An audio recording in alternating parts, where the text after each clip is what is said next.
Thank you so much for joining us for our support hub in October.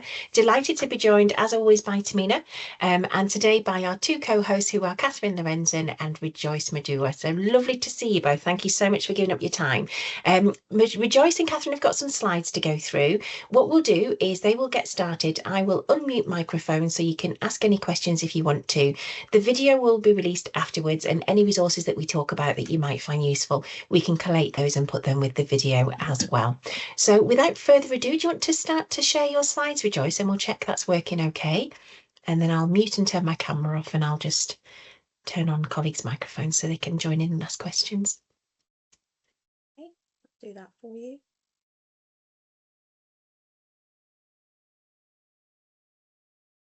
Should be able to see them in a minute. Yep, they're sharing fine. Okay. Yep, we can see them fine. Thank you, Rejoice. Wonderful. Okay, do you want to go ahead and introduce yourself? Yeah. Hello, everybody. So it's good afternoon now, isn't it? My name is Catherine Lorenzen.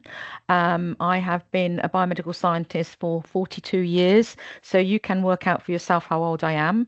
And I am currently Pathology Education and Training Manager at East Kent Hospitals, and also part of the Kent Pathology Network that is newly formed. Thank you, Catherine. Hi, everybody. My name is Ndombi Yosiza Rejoice, but I go by Rejoice. It's easier to the tongue. I have been a biomedical scientist for about 14 years now, and I'm currently working as a training manager for the Cambridge Genomics Laboratory, but most of my experience is in hematology and blood transfusion. And we'll take you through today on this session on making the right choices for developmental success, and looking into mentoring versus coaching based on our experience and some of the things we've learned over the years. Thank you. Over to you, Catherine.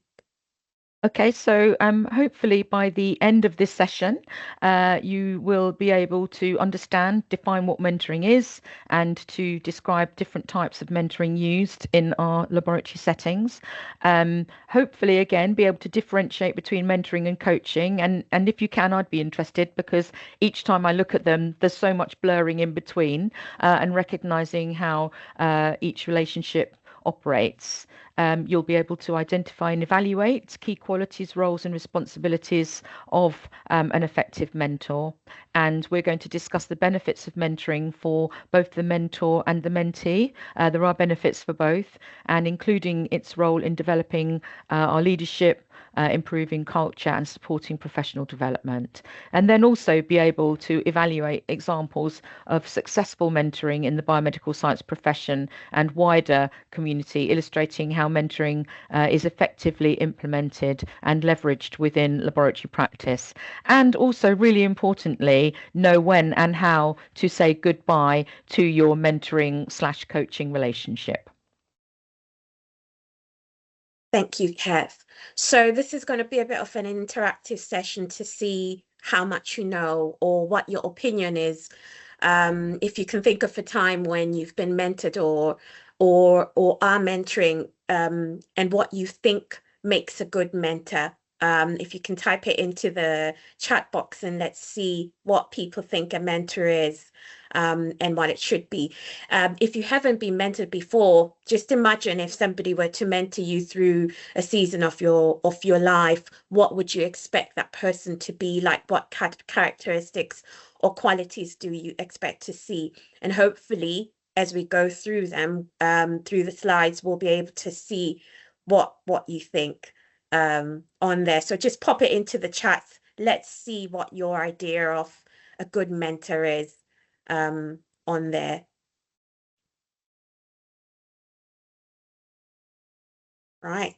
Someone who can share the benefit of their experience to guide you, somebody who's kind and non-judgmental. That's really good qualities to look at, Michelle.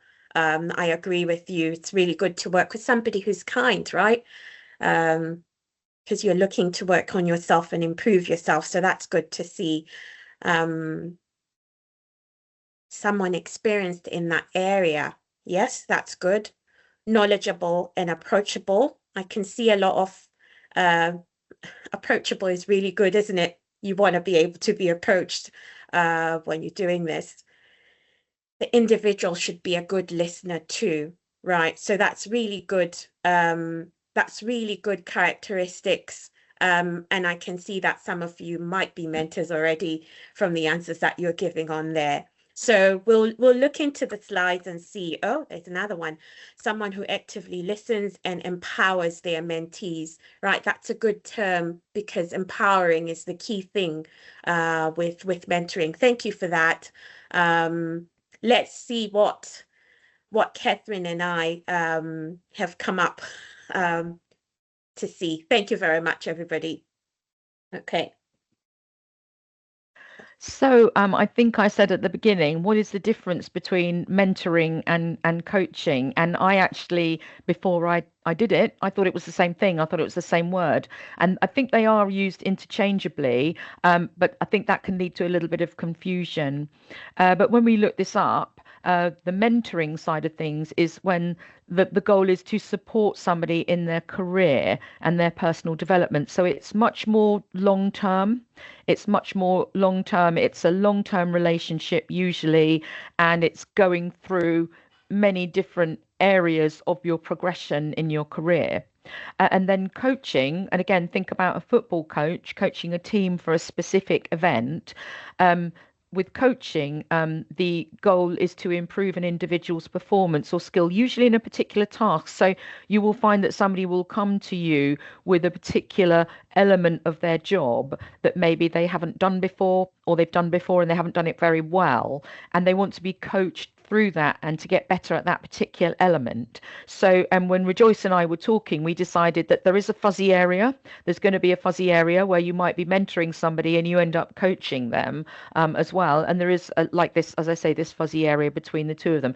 But in general, we saw that mentoring was something long term with your career advancement, with your personal development. And the coaching side of things is for a particular specific element, a project that you're doing. Maybe you're implementing, dare I say it, because everybody is implementing a limb system or something like that at the time. So it's a very specific piece of work that would be coaching. Thanks, Catherine. So I think the key thing is you will notice some of the differences as we go through some of the examples that we give, and hopefully they will give a better differentiation between that fuzzy line of coaching and mentoring. Oh, sorry. There you go. So we've sort of searched around to try and see what definition can we really use that stands out for people who are trainers. And I'm sure when you read this, you'll realize why this is a key one for some people there that are trainers. So Eric Paslow from the Oxford School of Coaching and Mentoring has defined mentoring as mentoring is to support and encourage people to manage their own learning in order that they may maximize their potential, develop their skills, improve their performance, and become the person that they want to be. And I think it's really important to be able to understand that it's not about somebody telling you what to do and giving you everything that you absolutely need to get to where you're going. It's a process of managed learning by a mentee. And you'll find that if you have mentored or have experience of mentoring, a lot of mentees don't seem to understand what this is. And I think the key thing there, whether you're a mentor or a mentee, is to understand that there still needs to be a level of autonomy and managing your own learning and pursuing things and researching and searching. A mentor will point you out in the right direction. They'll give you the experience of what they've learnt and know, but it's up to you to then action that and do it. Would you agree, Catherine? Yeah. Yep, I think that is absolutely spot on. And that is why Rejoice has highlighted the phrase manage their own learning, is that we both have experience of mentoring people who basically come to us and say, so what should I do? Can you sort it out for me? Oh, and I'd like a cherry on the top at the same time. Can you find out what courses I should do? Can you find out what jobs I should apply for? And it was quite a shock when there was a reversal of that. And it is about helping somebody to manage themselves and to progress themselves and to develop themselves using our experience, using the things that we have gone through ourselves, but not actually, as I had one mentee come to me with very specific requirements about what they wanted to do, but actually it transpired that they would like me to investigate all the different courses that were available for them and to decide which was the most relevant. And so I think it really has to be from the start that we are supporting you to manage yourself. I think that's the really important element of this slide. Yeah. So we're going to talk a bit more about the different types of mentoring that forms of mentoring that you can have. And some of them, though, we've decided to categorize them as a type of mentoring. Really, it's a way of executing rather than a type. And I think it's just easier to go about it in types. So the first one we'll look at is formal mentoring. And this refers to assigned relationships that are often associated with organizational mentoring programs. And the easiest example I can think of is biomedical science training programs, leadership training that you can be on, things like going through a PhD or a project at university. It's usually a formal way of mentoring somebody. You then have the informal way of mentoring, and we'll show you quite an interesting way of a video later on how some people sort of seek out to find what a mentor is. And this is often described as something where you get into an environment and either a mentor identifies somebody that has potential, or a mentee is looking up to somebody who has experience and can resonate with what they do, and they have some sort of shared, they call it a kindred spirit, and they can help them navigate that environment in a much more better way. So that's an informal setting. And a lot of people say this works out much better, but sometimes in organizations you really don't have a choice in sort of picking who that person is. You also have what you call peer mentoring, and this is where you have to take advantage of people that might be even at an equal level as you. For example, if you might have a new starter who's most probably in the same role as you are, and they're looking to be mentored, or I think some people might call it a buddy system, somebody that can help you throughout. And this creates a sense of teamwork, a sense of belonging. It's a good way of sort of welcoming somebody on. And then you might have group or team mentoring. And I think this is when you're supporting several people and sharing that responsibility of being a mentor. I think a lot of people utilize this in settings where there isn't as many mentors as you could have, or where you have programs that have quite a lot, and it encourages that collaborative learning, but also it encourages consistency in what's delivered to everybody, a fairness in what you deliver and what you share with people.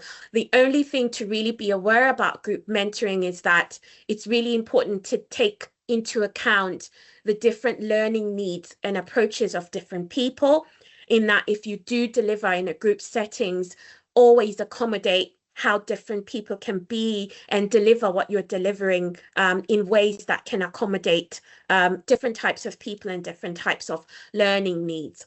Then we have what we call reverse mentoring. And this is usually when a mentee, sort of somebody who might be junior, helps out somebody who might be senior in a role, allowing for that opportunity to demonstrate skills and build network. And we see a lot of that in instances when we introduce new technologies in an environment. You find that the younger mentees, I'm not sure if that's even the right word to use, the younger mentees take up that opportunity to then be the ones that teach senior leadership and go on the courses and come back and do the demonstrations and things like that. And in most instances, just because you are someone's mentor doesn't mean you can't learn anything from a mentee. And that's reverse mentoring in general. And in most instances, when you do mentor, you'll realize that you do learn something as well from somebody who might seem to be junior than you. Okay, so the qualities and roles of a mentor, and I think, you really came up with some good examples, and there was a theme running through that in the chat. It needs to be somebody who's able to encourage their mentee to develop their own resourcefulness and resilience and guide them by sharing their own experiences, and that will help them make their own decisions for themselves. So we're helping them develop themselves. Could just be a sounding board, to listen in confidence, obviously to be supportive and encouraging, and to admit that we don't always have all the answers, but we're going to work on this together. And I think that's really important if you're thinking about becoming a mentor, and maybe you have any, you have any concerns for yourself that maybe I don't know it all. I don't know it all. Well, nobody's going to know it all. So don't let that put you off being a mentor. To be able to give honest feedback, to give an outside perspective. It needs to be unbiased. And I mean, sometimes that can be hard. So you need to have that frank conversation with your mentee. Help your mentee develop new attitudes and behaviors. The key to improving their performance and satisfaction in the job that they are delivering. To be able to ask questions, and again, they may be challenging, to elicit change or to challenge that person, and to inspire them as well. So these are some of the threads that we saw coming through in the chat. And then, of course, it's going to take some time. And I know that this is something that we are all time poor. And so again, along with wondering whether you would be able to be a good mentor or not, you have to know that you'll be able to commit and give time. But then set those expectations at something that is realistic and achievable. Don't talk about meeting every week if there's absolutely no way that you are going to be able to commit to something every week, or that even your mentee is going to be able to progress and give you some evidence in a week anyway. So better to set those expectations realistic, achievable, and sustainable. So maybe say you'll meet once a month and have really fruitful meetings, rather than elevate that expectation by saying we're going to meet more frequently and then to have to keep cancel or not be able to deliver when you do meet that frequently. Yeah, and I think it's quite disheartening if for a mentee, if you're consistently going to keep cancelling and not being able to meet them, because it's really important for you to be able to demonstrate that you are committed to supporting them in the way that they want. And another thing I wanted to bring out, Kath, is that it's really important that the point that you've mentioned about being a sounding board, that sometimes all a mentee needs to do is just to talk to somebody, and that in itself is a catalyst to change, and it ensures that they're able to do what they want to do if they talk to somebody who can listen and has experience. However, if you do sign up, it's also good to then also be ready with the knowledge that you need to be able to support that individual. So that's good. So we had a look, and we're trying to see what is the best way to show the evidence of actually being mentorship being a good thing for the mentee and the mentor. And when we looked at some of the statistics that were out there, they've been done by big groups like Forbes and big companies that have had structured mentoring programs that they've used. And we've seen that some of the statistics really brought out some of the benefits to the mentee and the mentor that we thought we would share with everybody. And when we're looking at them, I thought this is really interesting. It really is a benefit. It really gives something to both the mentor and the mentee. The first statistic we saw was that 76% of people think mentors are important, but only 37% have one. And that shows you something about the the ability to pursue and hunger to grow in what you're doing. It's really important. It's one thing to know something, but it's another thing to take action, to be able to take those steps that lead you to that goal. And I kept wondering to myself, why wouldn't you do that if you knew you needed a mentor and it would help better? And I'm assuming it's the environment that we work in, isn't it? Being busy, being overtaken by what we're doing, or something of that sort. But really, a lot of people do think that it's important, and we'll see with the statistics what it's saying. It says that people that who mentor are happier at their current jobs than those without. So that might be a statistic to throw to somebody at an appraisal and say, if you mentored, this would work out quite well for you. But really, not joking on that. What that really means is that it improves your mental health. You have a sense of purpose. You have a sense of purpose. You can see progress. You are giving and improving somebody's life, somebody's career, somebody's status. There's something that comes with that, Kath, isn't it? That helps you as well to be proud of what you do, and show and teach others what they do, I think. We also found that most people opt for the same-sex mentors. This is interesting. I'm not sure. Maybe it's because you are looking at somebody who is like you in a certain position that you would like to be in, but that's a statistics that was found. 87% of mentors and mentees feel empowered by their mentoring relationship, and this gives them greater confidence. I think one of the statistics was saying that it also helps them to even be better leaders, because they're learning from somebody else. 84% reported that relationships provide that two-way inspiration, which we've already picked up on, and they found that it enhanced the meaningfulness of their work, right? And those who have been mentors go on to mentor other people as well, so the cycle goes on.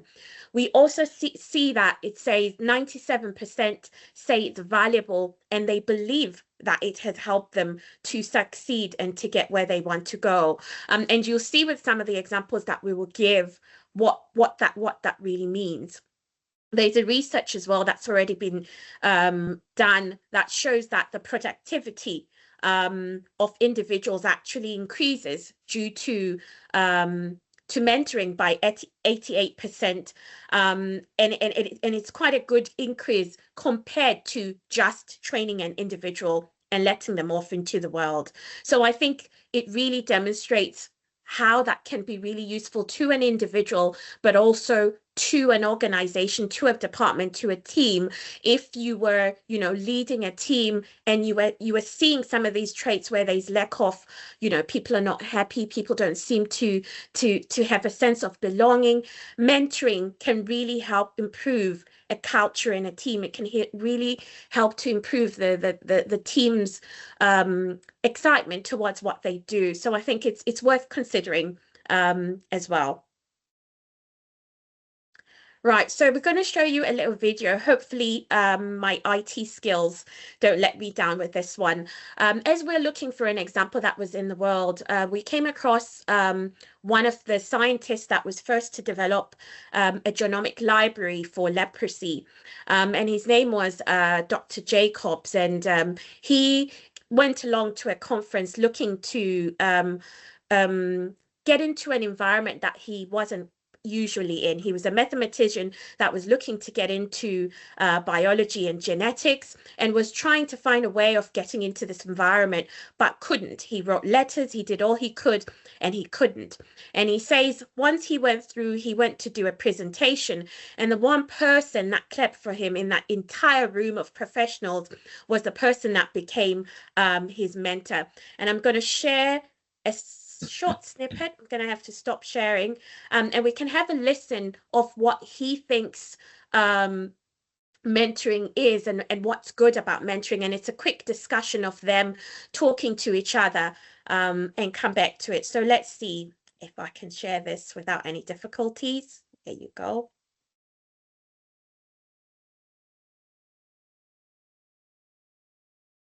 Please note questions that have come up as there for me on there.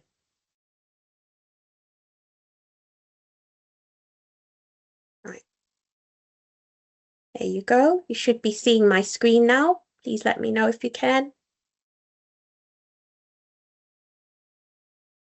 Yep, it's sharing fine. Joyce, It's it's just gone off. Yeah, It's just gone again. Okay, there you go. Hopefully that works. Yep. Not yet. Okay. If you scroll Yep. up, Okay. you can only see the bottom So of the there you video. go. Right. So what do you think is one of the most important things that you've learned from Dr. Grosset? I was a math major and I had taken this microbiology course and I wanted to be a bacterial geneticist. And many places as a math major applying to get into a microbiology program, I wasn't even invited to, they didn't even respond to my letter. But I went down, I met a gentleman, my mentor, Roy Curtis III, and I told him that day I met him, I said, Roy, I don't know much biology. And you know, I'm a math major. And he said to me, Bill, there is no sin in being ignorant. The sin is to remain ignorant. And you know what? That is shared by Jacques, unequivocally, that, you know, this sort of acceptance and you know, that sort of, and Jacques has always encouraged, at any meeting I've ever been at or with any student I've ever seen him with, encourage them to go ahead and ask questions. And that, I think, is an eternal lesson that will always stay with me. I've heard both of you mention your mentors, and it seems as though this is a very important part of your lives and how your career has evolved. Can you talk more about your proteges, the people in your lab? How do you help them? It's more, at least for me, it's more do what you want, be interested. What I like in Bill is not doing the same things that I am doing. And I am gaining a lot from him. You know, I mean, I may be the mentor, but he is, in a way, a mentor for me because the great majority of what I have understood on the genetic and so on come from him. It's like so true. I was just thinking in a lot of ways like our proteges are our children. You know, one thing I've always said to my children. Thank you for that. So that's a bit of passion from there, and I wonder what people have taken from there. I'll share my slides again because it's two people that have done something that is amazing in the work that they have, and you can hear what they've spoken about there. Let's share the slides. What do people think they've picked up from that video? What kind of qualities have you seen between those two that say, you know, mentoring, that give you a definition of what mentoring would be? Please have a look at the chats for me, Catherine, whilst I try and share my screen one more time.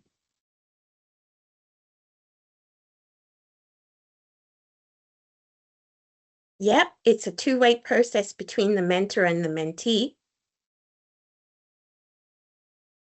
I can see that as well.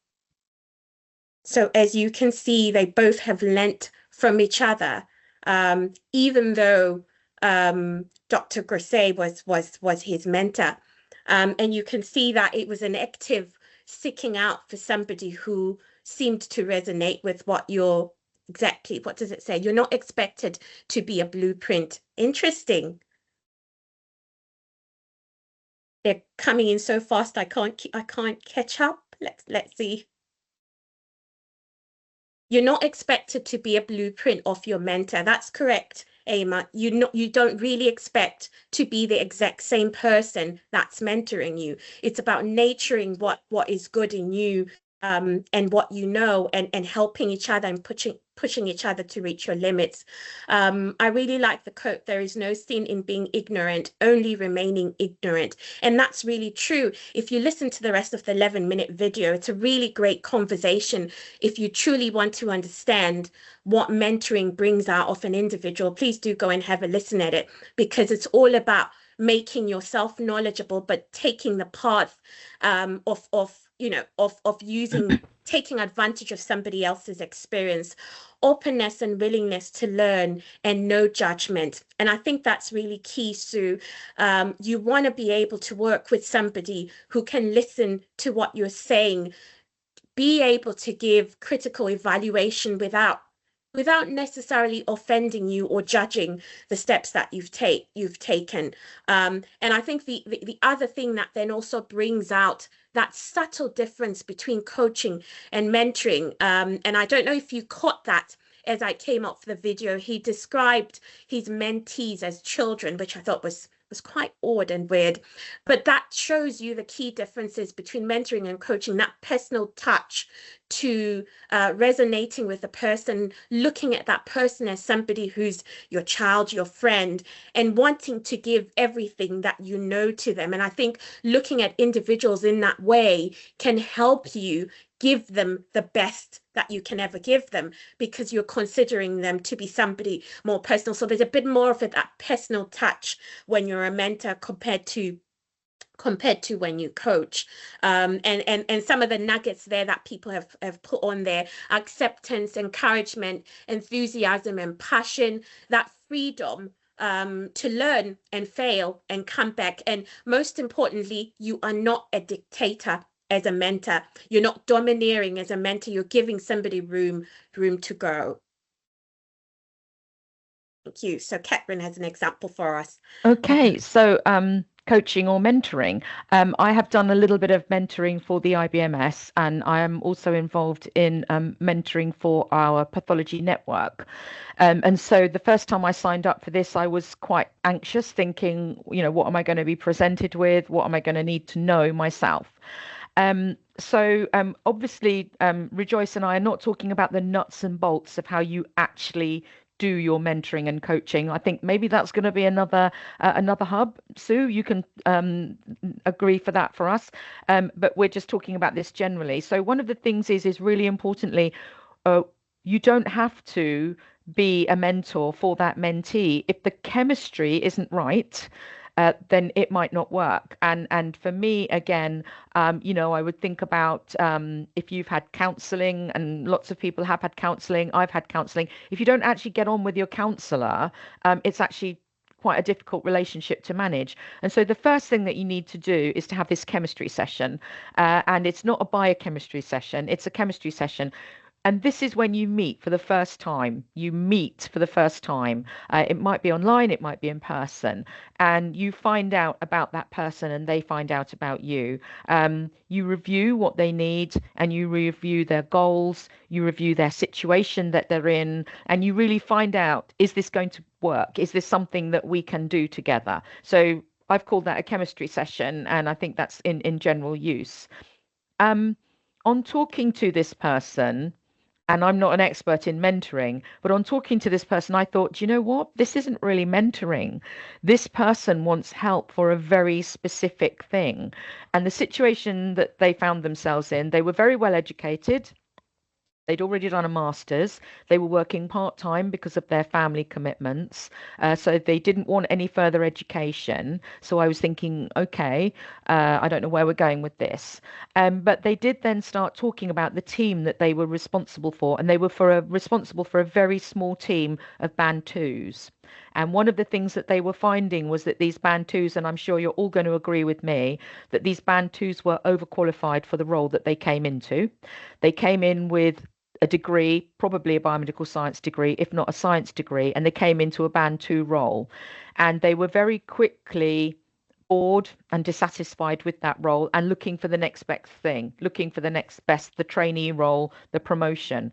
And this person who I was talking to, who was going to become my mentee, was managing this team, and they were very disparaged by that. They never felt that they got to the point of having a team, because people came in, they got their training, and then they were already looking at the door. So they had this very, very fast turnover of staff, and I think it was them and one other person who'd been there longer than a couple of years. And this constant upheaval, this constant training, this constant feeling that people were coming in but they were onto something better was really, really disquieting to this person. And so we talked it through, and I realized actually this isn't mentoring, this is coaching.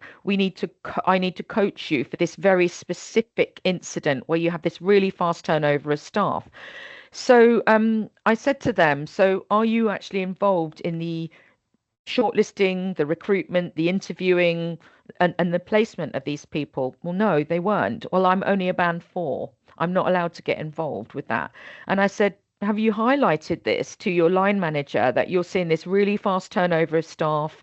You never embed this teamwork. You never embed that anybody's going to stay for any length of time. Have you discussed with them? Oh, no, I haven't. The senior staff do all that. The senior staff do the shortlisting and the interviewing and the placement. I said, how about you ask? How about you have an informal meeting and you ask, could I be involved in this? I'd really like to see this as part of my development, but I'd also like to be involved with the interview and the recruitment process so that I can see, the candidates and I can maybe get involved in that case. So that was the very beginning of our relationship. We had this chemistry session. We found out about each other. We actually had a lot in common. In fact, that we'd both done the same masters and been taught by the same person. So that was great. We really felt that we gelled. And then I came up with very simple suggestions for them to start exploring that they maybe hadn't had the courage to do themselves and didn't really know the forum to do that. And that worked really, really well. And they were able to speak to their line manager and say, I'd really like to get involved in this process, and explained why. And I said, you also need to bring that up in your appraisal or your performance review. So it's actually written down, it's actually documented, and so that you maybe have that as some of your personal development to get involved in this process and to start building your team. And then we decided that we would meet again, and we gave it a month so that they had enough time to go away and explore this and then bring something back to the meeting. And I had a bit more time to think about what else we could do, because this was no longer mentoring, this was coaching for this quite specific piece of work. And then we met again, and it was great because they had managed to speak to their line manager, and their line manager has said, yes, of course you can become involved in this. So that was a great advancement, that this person who I was now coaching had never thought that they would be involved in this process. And straight away they were, just by making that suggestion. And then I said, okay, what are we going to do about building a team? Are we going to have a notice board? Are we going to bring cakes in? Are we going to, how are we going to develop this teamwork? And so between us, and I say between us, it wasn't me suggesting it, it was between us. We came up with a number of different things that they would be able to do in order to invest in their team. And that involved having team huddles that nobody else needed to come to. It was just this group of band 2s.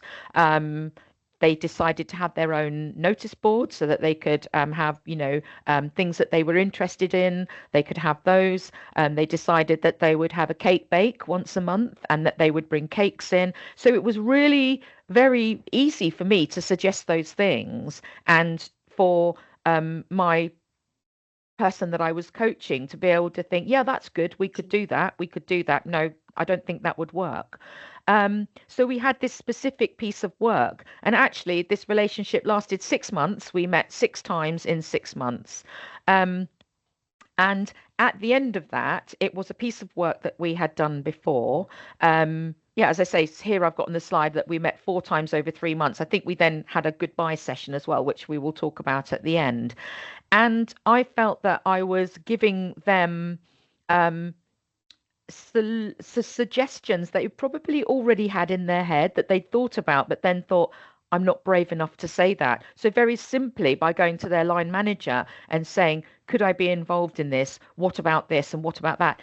It was just because they'd used me as a sounding board and had listened to what I'd suggested and taken lots of suggestions for themselves, but then they had gone away and put them into action for themselves. I had in no way come up with the absolute solution. It was still up to that person to go forward and to put those things to their manager and to put them in place. And it worked out really well. It was really gratifying for me because I felt that I was giving some very simple support to this person who then was actually able to spread their wings and fly.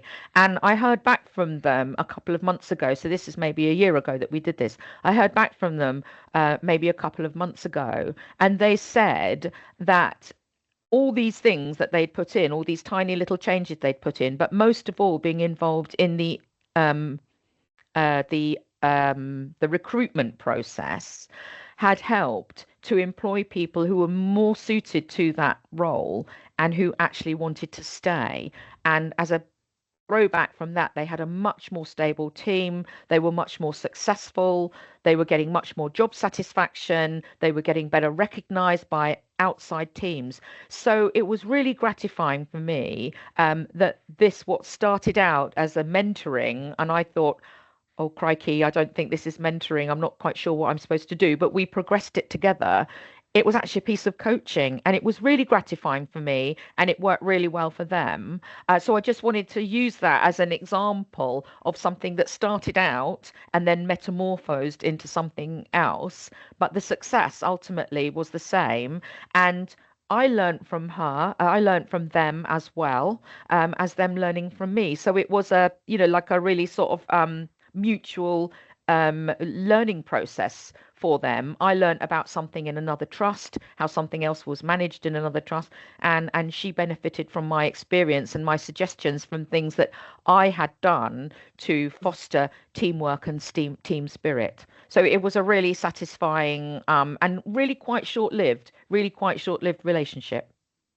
Yeah, Catherine, I think it really brings out that slight difference with mentoring and coaching, isn't it? Another example I was thinking of when you were speaking is a lot of people who approach for interviewing skills and trying to get, that's actually coaching, because you're looking at one set goal, you're trying to reach that goal and do something, and that's the bit of a difference. That's a good example, and it's good to see change in such a short space of time, which is so unusual for working environments like labs. Well done on that one.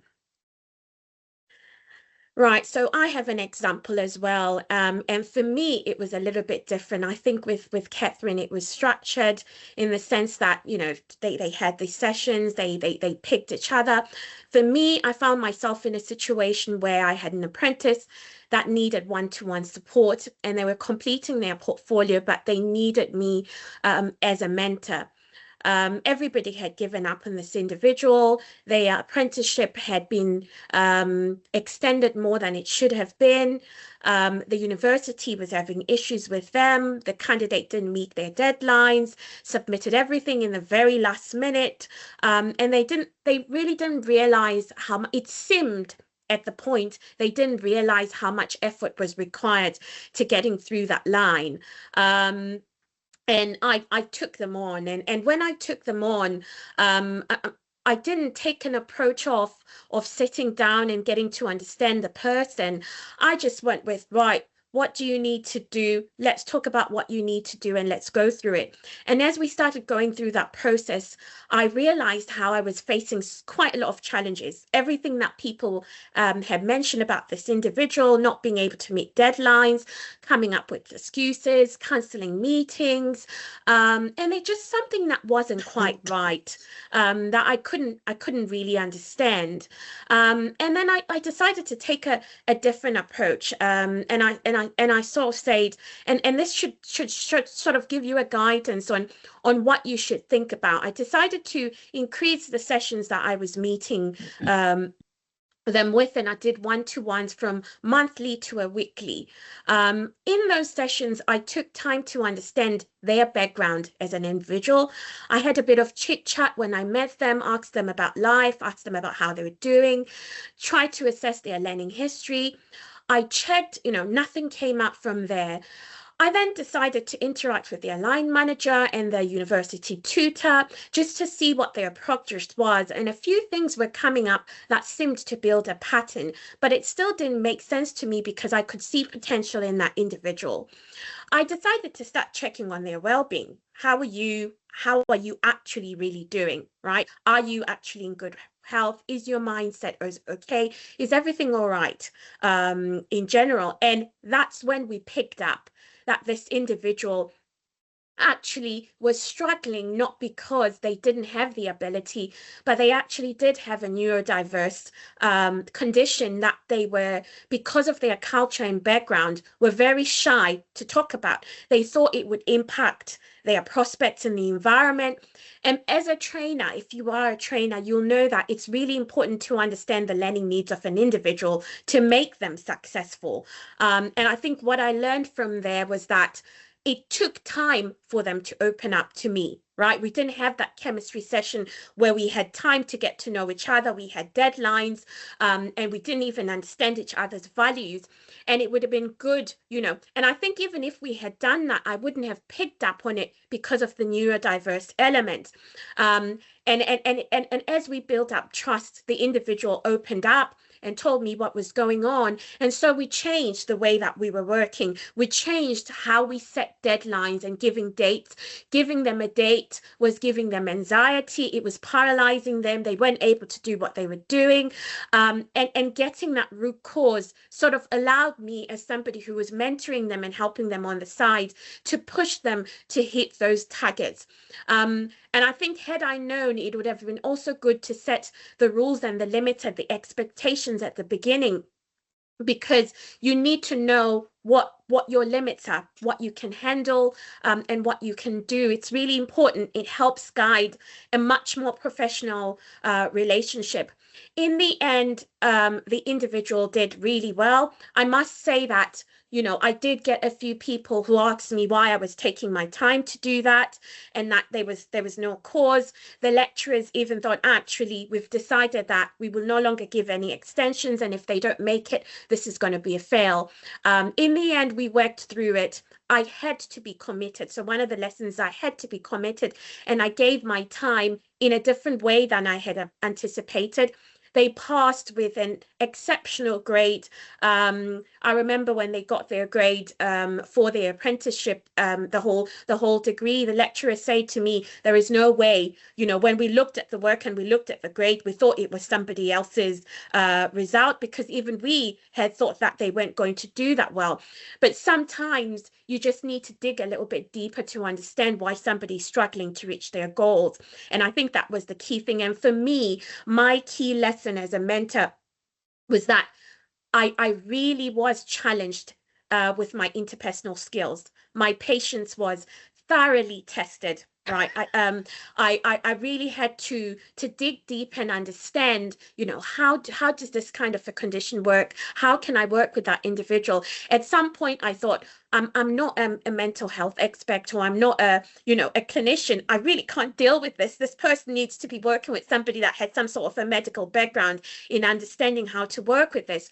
But it gave me time to sort of work on those qualities, which are really good qualities to have, especially if you're looking to be in leadership and lead other people. So that's my example. And it was really good to see them graduate, to see them go on the register and become a registered BMS. But it took quite a lot of interpersonal skills and navigation to just nudge that individual to realize that they could do what they thought they couldn't do. And that was that. So it's not quite time to say goodbye, but I have got my eye on the clock, so I can see we've only got a few minutes left. It's really important that if you are going to be a mentor, that you do understand that one of the things that you've got to agree on at the beginning is when enough is enough, when it's time to say goodbye.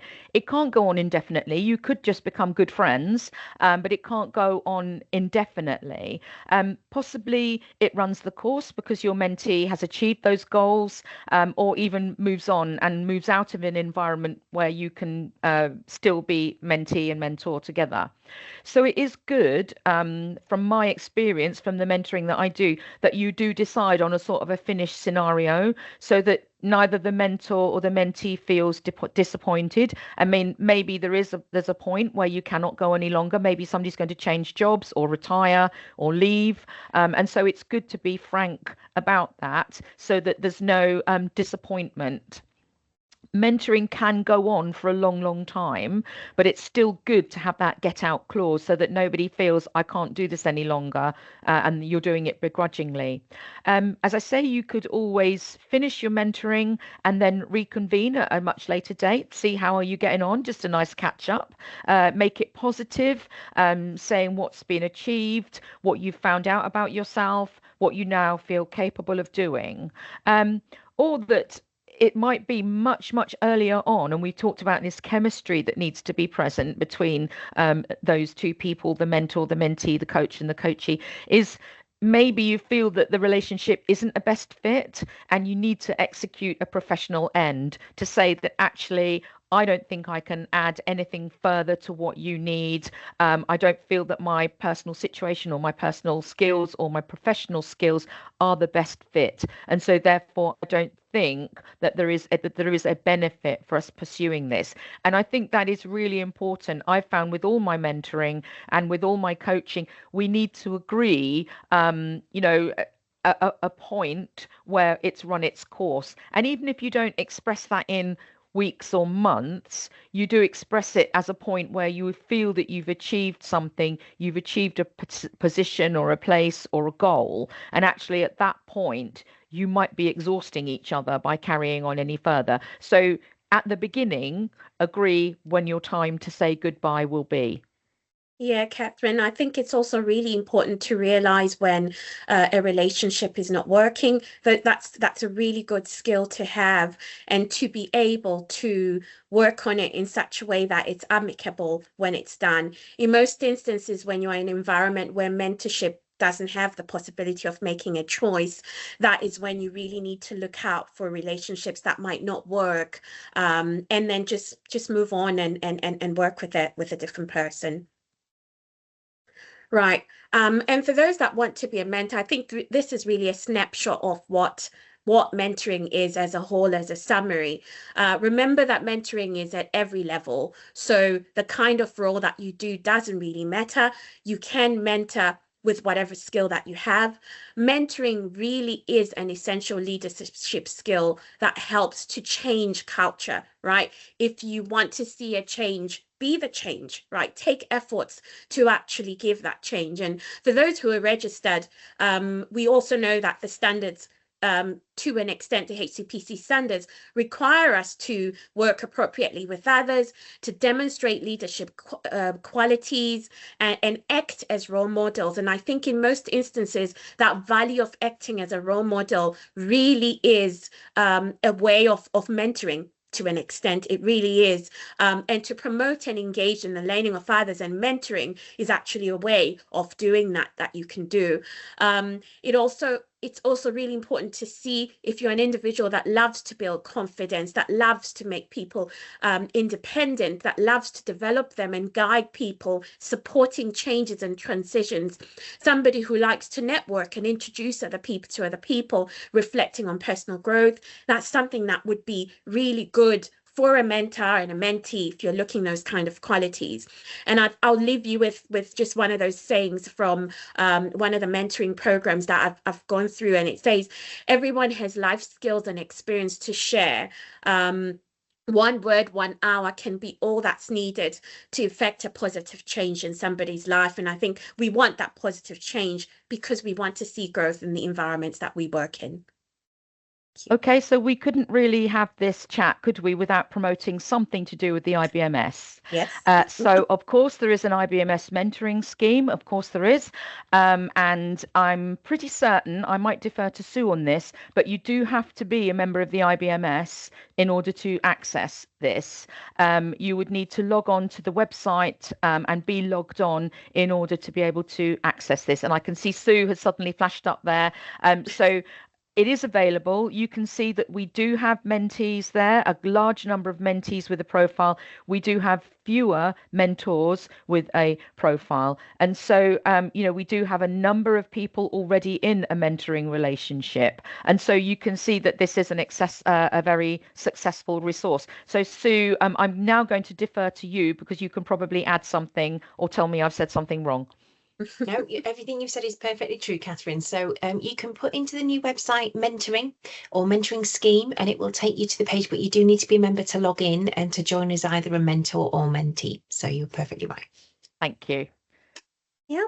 Thank you, Catherine. I think that's it from us. The next slide would have been references from here. But yeah, I haven't seen any questions, and I'll give that over back to you, Sue. Lovely. Thank you both. I think people have been listening really intently. Lots of really nice individual stories from you both and situations that people can relate to, I'm sure. Colleagues who are working in labs, if you are experienced, you do tend to fall into a mentoring role without really intending to or being asked formally to do so. So I'm sure lots of people are thinking, yeah, that's ringing true for me. I've been in a similar situation. So I think lots of very active listening going on, people thinking about what you've been saying rather than questions coming in. We are quite close to 1 o'clock, but if anybody does want to unmute the mic, pop the hand up and ask a quick question, we can take that, or pop something in the chat if you want a little bit of time to think. So we can give it another minute or so if anybody does want to ask anything. Does anybody want to pop their hand up to ask anything or to clarify anything? No, nobody's waving at us. I can see someone typing. Yeah. We can wait for that to come away. in. Yeah. Thank you both for sharing your experiences, though. I think it's been really helpful to see different sort of things that you've both undertaken and that explanation between coaching and mentoring. I think people are just going to say thank you. Take a bit of time to absorb the information that you've given, and I'm sure people will be back in touch. So yeah, no, people seem to have enjoyed it. So thank you both again for giving up your time and getting those slides together and obviously conferring so it was seamless that you passed the baton backwards and forwards during the session. So I think it's been a really good session. I'm sure colleagues will enjoy catching up with that if they've not been able to join us today. So thank you again for your time. Thank you, colleagues, for joining us during your lunch hour. Thank you, Tamina, for co-hosting as always. And hopefully we'll see you again at the next one. We've got one more this year, haven't we, Tamina, in November? Yeah. And that one is Divine, I think, isn't it? Yeah, Divine and Liz Heath. Yeah, and it'll be on microaggressions in the lab and how to have those difficult conversations. So it should be a good one. Yeah. Lovely. Just So look out for the advertisements for them. So we do advertise on social media and it should be in the membership newsletter. So if you have colleagues who couldn't get here today, if you let them know that's where to look out for the advertisements for the next ones this year, that would be great. And we're formalising next year's, aren't we, Tamina? Just getting those together, and there will be a poster for those by the end of the year that will come out as well. So we'll draw it to a close. We're exactly on 1 o'clock. Perfect timing, everybody. That's what you get when you have experienced mentors in the room. Thank you very much for doing the session today, and look forward to seeing you again soon. Thanks, everyone. thanks, Thank everyone. you. Bye. Bye-bye. Bye. Thank you.